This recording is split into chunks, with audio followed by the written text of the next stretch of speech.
Bonjour, on continue notre aventure en Terra Incognita. J'espère que ça vous plaît, ça vous amuse autant que ça m'amuse à moi. Et aujourd'hui, j'avais envie de vous présenter une petite recette là, que je prépare pour la famille et en profiter pour parler d'allergies. Régler le compte des allergies en 5 minutes, top chrono. Ça peut paraître extrêmement présomptueux.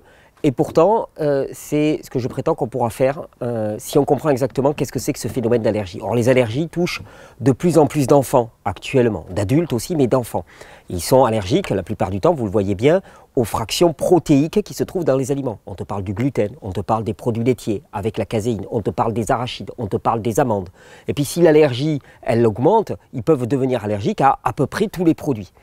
Quand on parle d'allergie, pour moi, le problème il est réglé très simplement. S'il y a allergie, ça veut dire qu'il y a réaction du milieu intérieur contre un élément étranger qui est passé à l'intérieur. Et donc la question qui vient immédiatement, c'est comment se fait-il que ce soit passé à l'intérieur? Parce que l'éviction d'un produit, bon, c'est un bon petit moyen de résoudre la chose ponctuellement, c'est une béquille, mais ça ne solutionne pas le problème. Si tu es allergique aux arachides, par exemple, ou allergique aux amandes, supprimer les arachides ou les amandes, ça ne t'a pas soigné. C'est simplement que tu as trouvé un moyen de vivre avec. Et donc, s'il y a allergie, c'est qu'il y a passage dans le milieu intérieur d'éléments inappropriés. Et pour moi, ça veut dire deux choses, particulièrement quand on parle d'allergie alimentaire. Ça veut dire que, premièrement, la digestion de ces produits-là est incomplète et donc il s'agit de booster la digestion ou d'amener des aliments qui sont pré-digérés. Parce que si ces fractions protéiques sont anormales, elles sont considérées comme anormales dans le corps, c'est simplement parce qu'elles n'ont pas été décomposées de manière adéquate. Soit on manque d'enzymes, définitivement, soit c'est qu'on n'en produit plus assez. Soit on manque d'enzymes au sens où on n'en produit pas spécifique à la fraction protéique en question, soit on en manque parce qu'on n'en produit plus assez par épuisement. Alors vous allez me dire, mais même les enfants sont épuisés. Bah ouais, même les enfants peuvent être épuisés. Première situation. Deuxième situation, ces fractions protéiques non digérées arrivent à passer au travers de la paroi intestinale, en particulier quand il s'agit de produits alimentaires. C'est ce que le docteur Seignalé a appelé l'hyperperméabilité intestinale. Il montre que la paroi des intestins fait à peu près une épaisseur de une cellule. Elles sont tenues les unes avec les autres par ce qu'on appelle une jonction serrée, qui est une liaison de type électromagnétique. Et avec la déminéralisation et l'inflammation au niveau des intestins, cette liaison, elle peut lâcher. À ce moment-là, si vous avez d'un côté des molécules, des protéines non digérées ou partiellement digérées, des peptides partiellement digérés, et de l'autre côté des portes grandes ouvertes, ça passe à l'intérieur, le système qu'est-ce qu'il fait? Il réagit, il essaye d'expulser, il y a des manifestations qu'on appelle des manifestations allergiques. Et c'est valable au niveau alimentaire, c'est valable au niveau respiratoire, les allergies au niveau respiratoire, hyperperméabilité de la muqueuse bronchique. C'est valable au niveau de la peau. Allergie au niveau de la peau, c'est qu'il y a une hyperperméabilité à ce niveau-là. Il y a des produits qui ne devraient pas passer, qui passent à l'intérieur. Donc la meilleure façon d'y répondre, c'est quoi? C'est quand c'est alimentaire, premièrement, de reminéraliser et de désenflammer le milieu intestinal. Alors ça, on le voit en long et en large dans ces vidéos. Ça consiste avant tout à apporter une alimentation aux enfants comme aux adultes qui soit appropriée, qui soit anti-inflammatoire, c'est-à-dire chargée de micronutriments, une alimentation principalement crue, peu transformée, qui fait la part belle à des produits très très riches en minéraux, mais peu transformés ou crus totalement. Et les jus de légumes, les fruits, les légumes, des produits gras en quantité, des produits animaux pour ceux qui en consomment, mais de première qualité, c'est-à-dire des produits vraiment qui sont chargés, dont on est sûr d'avoir un contenu micronutritionnel excellent et qui, en regard de ça, ne sont pas non plus extrêmement transformés, ne sont pas pollués avec des pesticides et des fongicides. Vous avez vu dans la vidéo, où je vous renvoie vers cette vidéo qu'on a fait en milieu de semaine sur le caractère acidifiant ou alcalinisant, que ce ne sont pas des catégories figées, mais que ça dépend en grande partie de la pollution et du degré de transformation. Et donc ça, premièrement. Et deuxièmement, booster le processus digestif chez ces personnes ou leur apporter des produits pré-digérés. Et c'est pour ça que c'est assez amusant, je fais une petite parenthèse, mais c'est assez amusant quand on parle par exemple d'allergie aux produits laitiers. Alors il est certain que dans les produits laitiers, il y a ce qu'on appelle des caséomorphines, donc des produits qui sont similaires, qui sont des opioïdes, qui sont similaires à l'action des opiacés, et s'ils sont mal digérés, mal décomposés, qui passent au travers de la barrière intestinale, ça occasionne des on va dire, des agressions neuronales hein, qui font que ça ne fonctionne plus de manière adéquate et on peut avoir des comportements aberrants chez certains enfants ou adultes d'ailleurs qui consomment des produits laitiers. Le problème c'est que globalement on dit ben voilà, les produits laitiers il faut les éviter. C'est vrai que dans la plupart des cas c'est la meilleure attitude. Mais en même temps moi je vais te dire, quand on a dit produits laitiers, alors sans penser en termes éthiques, hein, on pourrait remettre en cause, et largement, et je la remets moi-même, la nécessité de consommer du lait d'une autre espèce que les humains. Mais même, imaginons que tu ne te poses pas cette question. Imaginons, je dis bien. Imaginons que tu ne te poses pas cette question. Eh bien, quand tu as dit produits laitiers, tu n'as rien dit. Parce que je vais te dire, est-ce que tu parles de produits laitiers tels quels, du lait à boire, ou est-ce que tu parles de produits laitiers fermentés ? Si tu parles de produits laitiers fermentés, est-ce que tu parles de produits laitiers fermentés de manière traditionnelle, c'est-à-dire entre 24 et 36 heures, dans lequel la fermentation bactérienne a le temps de décomposer les longues chaînes protéiques, ou est-ce que tu parles des fermentations de 6 à 12 heures maximum qui sont faites actuellement dans l'industrie pour gagner du temps, bien sûr. Parce qu'en 6 à 12 heures, la décomposition, elle se fait de manière extrêmement lacunaire. Hein. Et puis, si tu parles de produits laitiers, est-ce que tu parles de produits laitiers au lait cru ou au lait pasteurisé ? Parce qu'au lait cru, tu vas avoir toute la richesse bactérienne qui va faire que la décomposition va se faire beaucoup plus rapidement. C'est un produit vivant. S'il est pasteurisé, UHT, thermisé, eh bien, ce sont des produits qui sont relativement morts au niveau microbien. Et donc la décomposition, la fermentation, la consommation du complexe en simple par les bactéries va avoir beaucoup moins lieu. Et ensuite, alors tu vas me dire, bon oui, mais moi je prends des produits au lait cru, fermenté entre 24 et 36 heures. Bon, déjà, c'est mieux. Et puis, alors, je vais te dire, et alors, tu prends du lait de vache Jersey, des vaches anciennes, des petites vaches qui ne sont pas des usines à lait, ou tu prends du lait de vache Holstein, qui est la grosse usine à lait, la Frankenvache, comme disent certaines, qui a été créée récemment, parce qu'il n'y a pas du tout les mêmes types de protéines à l'intérieur. Dans le lait de vache Holstein, il y a de la caséine A1, qui est à chaîne relativement longue et complexe, et dans le lait de vache Jersey, eh bien, il y a de la protéine de type A2, de la caséine de type A2, qui est beaucoup plus courte. Ce que je veux dire par là, c'est que quand on dit produits laitiers, on n'a rien dit. Et en même temps, comme la majorité des produits laitiers qui vont être consommés ne sont pas avec du lait cru, souvent pas fermentés de manière adéquate et souvent de vache Holstein, effectivement, c'est plus simple de dire on n'y est pas adapté. Mais c'était juste une petite remarque pour pas simplifier les choses à outrance. Donc je vous ai dit, problème allergique, eh bien c'est une question de défaut de digestion par rapport à des protéines qui sont beaucoup trop complexes. Et vous remarquerez que la plupart des produits laitiers avant étaient consommés fermentés. Maintenant, c'est de moins en moins le cas, mais les produits laitiers étaient consommés fermentés parce qu'on savait très bien qu'au niveau enzymatique, on n'était pas équipé. Donc, il fallait qu'il y ait une prédigestion, la fermentation revenant à une prédécomposition, il fallait qu'il y ait une prédigestion qui se fasse de manière à ce qu'ensuite, nous, on puisse ne pas être altérés, on ne puisse pas être atteint par ces produits-là et par le passage de peptides anormaux. Puis après, à l'époque, les gens n'avaient pas autant de problèmes d'inflammation intestinale et donc d'hyperperméabilité. Le stress étant un facteur premier dans l'acidification du milieu intestinal. Donc problème d'allergie, digestion, nature des produits, digestion, hyperperméabilité intestinale. Tu veux résoudre l'équation, eh bien tu joues sur la nature des produits. Et oui, effectivement, il y a des produits pour lesquels nous ne sommes pas du tout adaptés. Et effectivement, des produits laitiers non fermentés pour un humain, je ne pense pas, même des produits laitiers fermentés, il faut vraiment avoir de très bonne qualité. Du gluten par exemple aussi, chez la plupart des gens ça va poser des problèmes. On en a parlé dans la vidéo sur les céréales.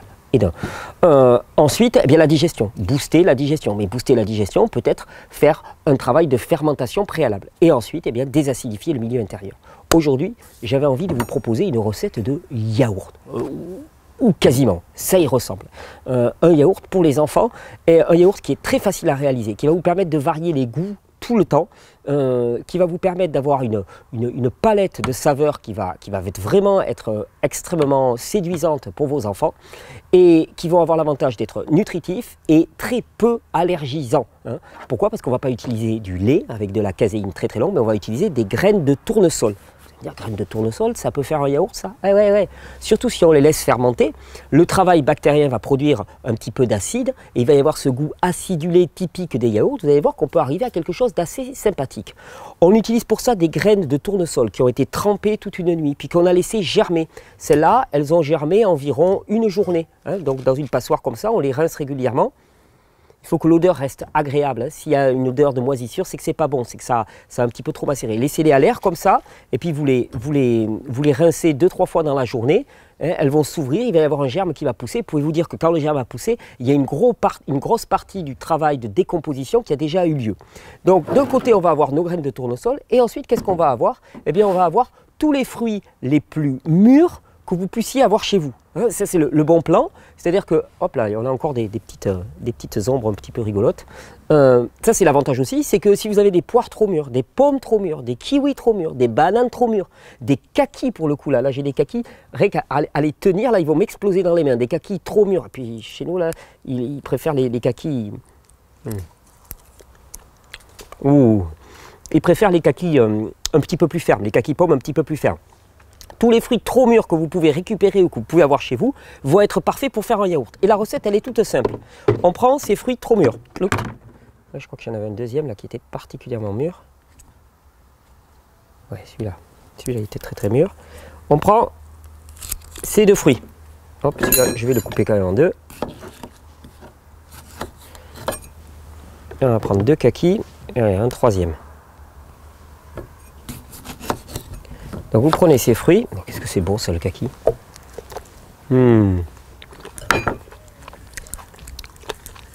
Absolument délicieux. Vous prenez ces fruits. Après vous pouvez prendre n'importe quelle épice. Là pour le coup il me reste une gousse de vanille que je vais fendre délicatement en deux pour extraire le maximum.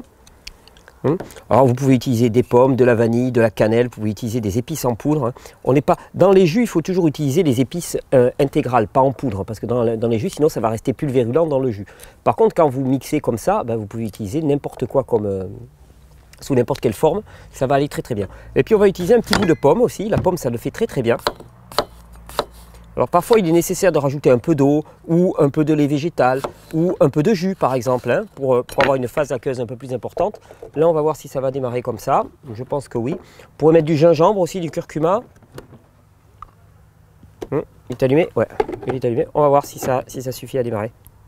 Ouais.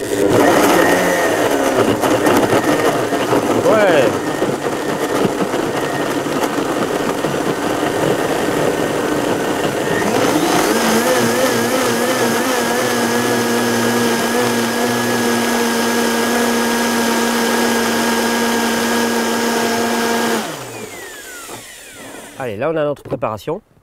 Oh, rien que ça. Alors on goûte quand même, il faut se mouiller. Imaginez, c'est la famille, il faut pas.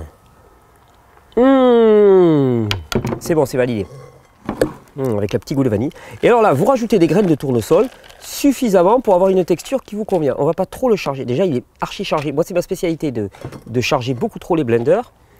On va essayer de voir si ça démarre comme ça, mais je risque de l'avoir trop chargé.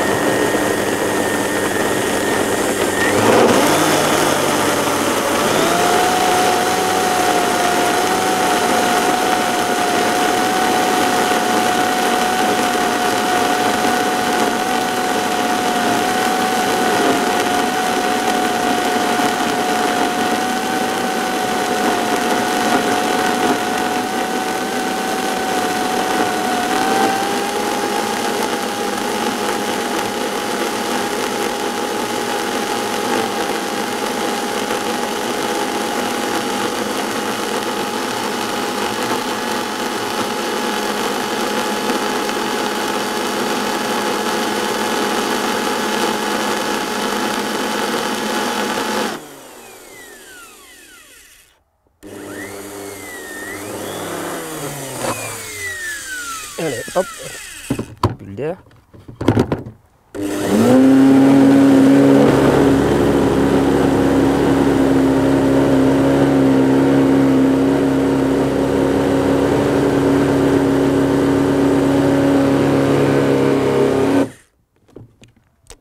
Et voilà. Alors l'avantage, je vais vous dire, c'est qu'au niveau coût,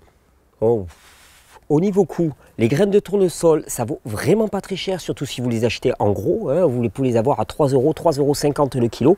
Je peux vous dire qu'avec 1 kg de graines de tournesol, une fois trempées, vous en faites de la quantité. Les fruits, vous récupérez des fruits très mûrs au marché ou c'est les fruits que vous auriez jetés chez vous, vous ne saviez pas quoi en faire. Et vous mixez les deux, vous allez avoir une texture, vous voyez, on peut arriver à une texture relativement épaisse. Alors pour l'avoir aussi épaisse, particulièrement, vous voyez, quand ça fait l'espèce de croix là au milieu, c'est qu'on a vraiment la bonne texture. Je vous montre là comme ça. Pour vous donner une idée au blender, Voilà, quand ça fait une croix comme ça, c'est que là, on a vraiment la bonne onctuosité. Ça ne bouge pas, on peut faire des expériences. Hop. Ça tombe pas. Mais là, vous avez vraiment la bonne texture. Et après, qu'est-ce qu'il suffit de faire? On a attrapé 2 petits pots de yaourt, par exemple. Hop. Et je remplis ça. Et je vais les laisser fermenter. Alors, c'est consommable tel quel. Hein, les graines de tournesol ont déjà germé, donc c'est déjà pré-digéré. Mais si on veut pousser le truc un peu plus loin et avoir vraiment une saveur de yaourt, alors à ce moment-là, ça vaut le coup de pousser ça un petit peu pendant 6 heures, 8 heures de fermentation. Après, vous pouvez les mettre au frais. Vous allez voir, il y a des petites bulles qui vont apparaître. Ça va légèrement s'aciduler et ça devient absolument délicieux. Et voilà comment faire des yaourts pour vos enfants, des yaourts végétaux pour vos enfants, qui coûteront beaucoup moins cher que tout ce que vous allez trouver en magasin bio, qui ne seront pas remplis de gomme de goire, d'algues dont on ne sait pas d'où ça vient, de maltodextrine ou d'amidon de riz, des choses toutes simples, et là qui sont pour le coup chargées de nutrition, prédigérées, fermentées, et c'est vraiment la solution. Pour tous les enfants qui sont polyallergiques, ben je pense que ça apporte une partie de la solution. Pourquoi? Parce que non seulement c'est fermenté, donc il ne va pas y avoir le côté délétère que peuvent avoir les produits non fermentés avec des protéines trop longues. Et deuxièmement, en apportant tous les minéraux qu'on va trouver dans la graine de tournesol et dans les fruits, tous les micronutriments qu'on va pouvoir trouver à l'intérieur, eh ça participe activement à la désinflammation du milieu intestinal. Vous voyez, les allergies, les polyallergies. Oh! Oui, c'est vrai que j'avais amené ça. On peut mettre aussi, si vos fruits ne sont pas assez sucrés, on peut mettre un peu de miel, du très bon miel là, ou on peut mettre, je l'avais amené là, c'est vrai que d'habitude j'en mets, puis là j'en ai pas mis, du nectar de coco. C'est pas local, par contre, qu'est-ce que c'est bon le nectar de coco, je ne sais pas si vous connaissez ça. Ça fait, pour mettre sur les fruits par exemple, c'est délicieux, vous voyez, ça fait une espèce de petit coulis, ça fait un petit peu comme un sirop.